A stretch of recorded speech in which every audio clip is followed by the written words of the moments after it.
Assalamualaikum warahmatullahi wabarakatuh. Kita akan melanjutkan penjelasan tentang proses kehamilan di bagian anatomi sperma.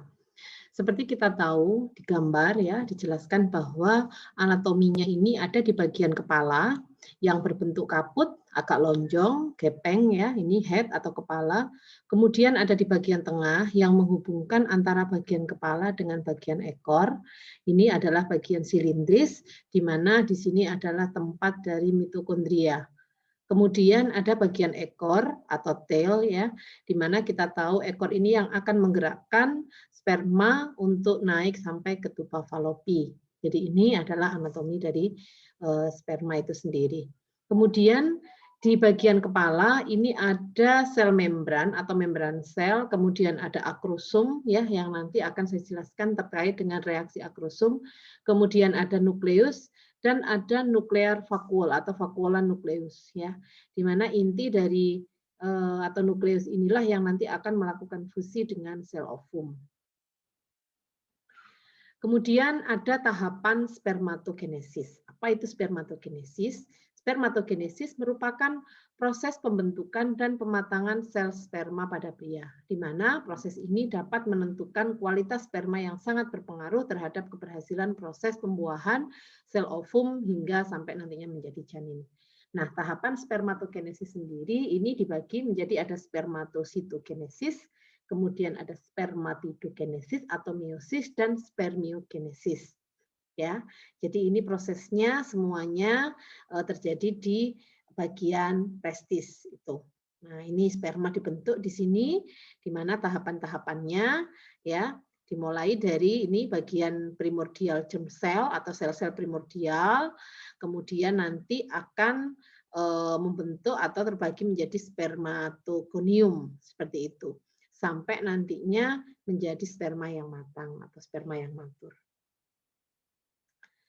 Nah, tahap pertama kita bahas terkait dengan spermatositogenesis ya.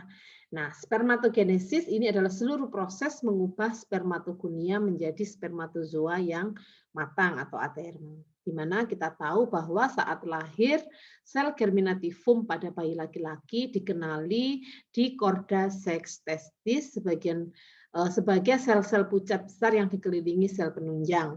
Nah, sel-sel penunjang ini selanjutnya disebut sebagai sel Sertoli. Spermatogenesis ini dipengaruhi atau diatur oleh produksi luteinizing hormon, di mana luteinizing hormon ini akan berikatan dengan reseptor sel-sel Leydig untuk merangsang produksi androgen atau testosteron. Ya, ini adalah hormon yang dominan pada pria. FSH akan berikatan dengan sel-sel Sertoli untuk merangsang produksi cairan testis dan sintesis reseptor androgen di intraseluler. Nah, ini kaitannya dengan proses spermatogenesis, jadi ada pengaruhnya LH dan FSH.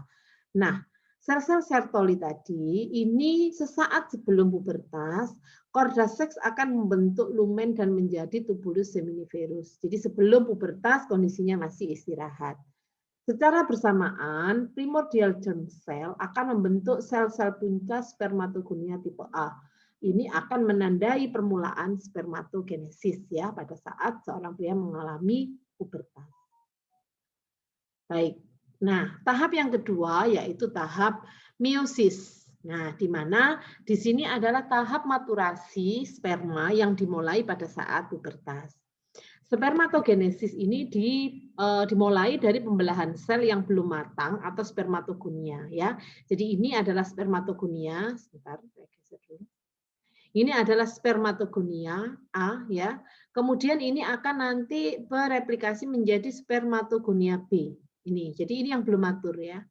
Ini akan membelah seperti itu sampai kemudian nanti menjadi spermatosit 1, tahap 1. Nah, ini menjadi meiosis ya, meiosis yang pertama seperti itu. Nanti ada meiosis yang kedua, ini masuk di tahap spermatosit 2 seperti itu.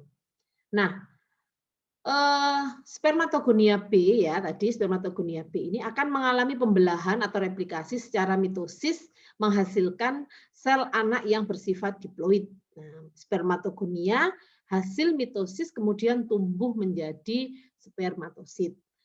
Spermatosit akan mengalami pembelahan ya, membelah terus selama 24 jam ini spermatosit tahap pertama ya, dan menghasilkan 2 spermatosit sekunder yang bersifat haploid. Jadi sudah tidak diploid lagi ya, tapi sudah bersifat haploid karena nanti pada saat proses fertilisasi itu hanya diperlukan separuh saja dari ayah dan separuh dari ibu. Seperti itu. Atau hanya setengah ya, identik dengan induknya. Spermatosit sekunder kemudian akan membelah secara meiosis selama beberapa jam dan menghasilkan 4 spermatid seperti itu. Nah, inilah nanti yang akan menjadi sperma ya. Jadi itu dari satu spermatogonia akan membelah, mereplikasi ya dan seterusnya melalui mitosis sampai nanti menjadi sperma yang matang.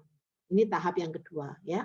Ini sama tadi tahapannya ya. Jadi semuanya diproduksi pada tubulus seminiferus ya di dalam testis ini. Nah, ini adalah bagian gonad tadi spermatogonia ya sudah saya jelaskan. Jadi menjadi spermatosit primer, spermatosit sekunder, spermatid sampai terjadi sperma yang matang ya seperti itu. Jadi tahapannya ini sama ya tadi seperti yang di depan atau sebelumnya. Ini menjadi spermatozoa yang matang. Nah, inilah yang nantinya akan proses fertilisasi itu. Baik.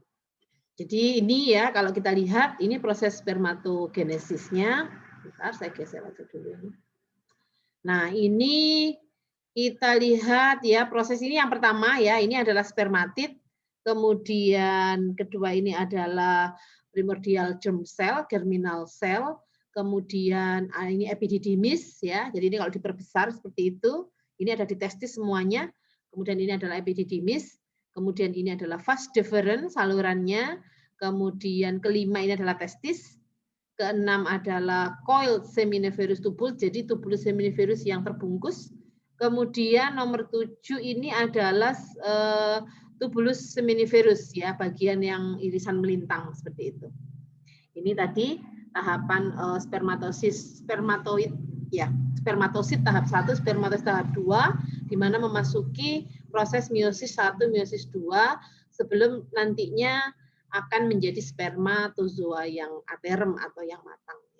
Jadi awalnya ini memang masih diploid, nanti lama-lama ini akan membelah menjadi 2 ini, jadi hanya diberikan separuhnya saja atau menjadi bentuk yang haploid. Seperti itu.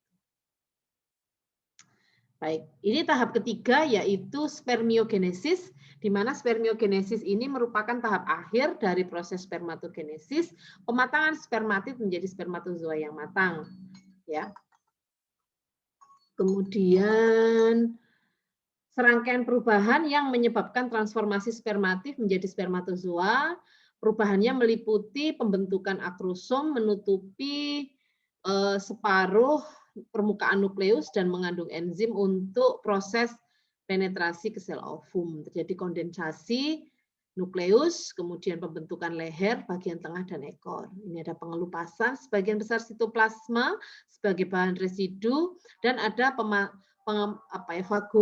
fagositosis sel-sel Sertoli. Tahap spermatogonium menjadi spermatozoa matur diperkirakan butuh waktu kurang lebih 74 hari.